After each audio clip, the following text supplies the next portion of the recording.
I think it's important for people to recognize that there was billions upon billions of dollars that was turned over to both General Motors and Chrysler Corporation as a bailout to prevent them supposedly from going bankrupt, but they went bankrupt anyway. Yeah. And they have also laid off tens of thousands of workers. In fact, GM has closed most of its plants, and a lot of the dealerships too have also been closed. So where is the money going, brothers and sisters? To Mexico. Where is it going? Not going in our taxpayer money. We haven't seen any of it. They take our tax dollars to supposedly bail out these corporations, then they turn around and lay off multitudes of our people. The same thing with the banks. I got to call Marvin in a minute. They took $1 trillion of our money. And they took that $1 trillion, yet they're still foreclosing on people's homes.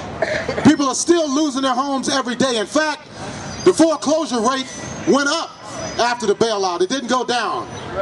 In fact, the first quarter of this year, the foreclosure rate accelerated by almost 1/3. So something is wrong with that picture. So that's why we're saying bail out the people, not the banks. Not one more penny for Wall Street.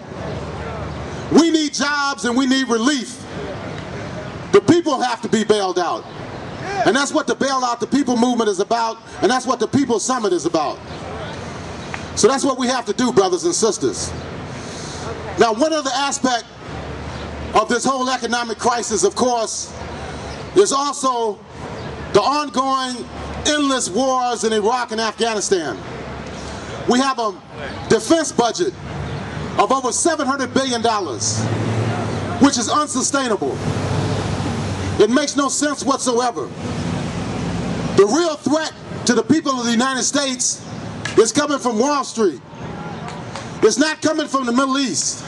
It's not coming from Central Asia. The real threat is coming from right here inside this country, from the bankers and from the industrialists who are robbing us, brothers and sisters, every day. They're the ones that's putting people out of their homes. They're the ones that's laying people off from their jobs. They're the ones that are taking our health care and our pension funds. It's not Al-Qaeda that's putting us out of our homes. It's not Al-Qaeda that's laying us off from our jobs. And we need to recognize that. It's the bankers on Wall Street who finance the industrialists in this country that's causing the mass unemployment. And we have to stand up and be willing to say that. The real terrorists in this country are those people who are taking our tax dollars and misusing it, and at the same time laying us off from our jobs and putting us out of our homes, taking our health care and stealing our pension funds. Those are the real terrorists.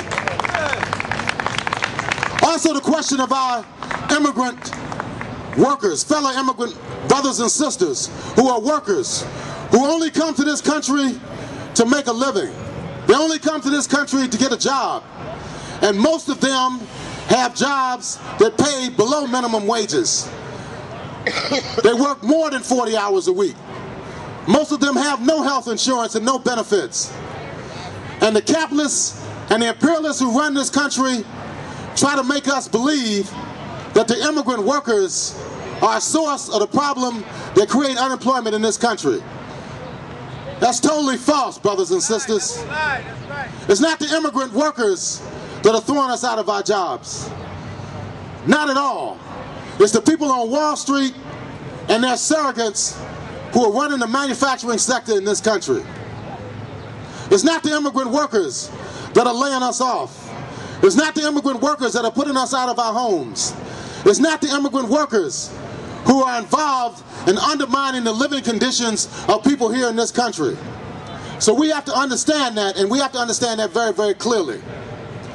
The war against the people of the Middle East, the people in Central Asia, the people of Africa, the Caribbean, and Latin America is unsustainable.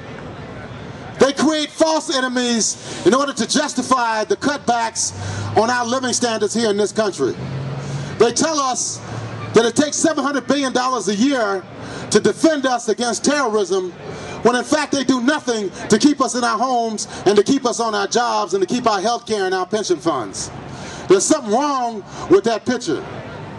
They gave $1 trillion to the banks Yet at the same time, they turn around and lay us off from our jobs.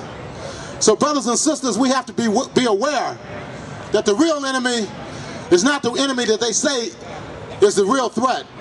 The real threat is coming from those who are taking away everything that we fought for the last 75 years.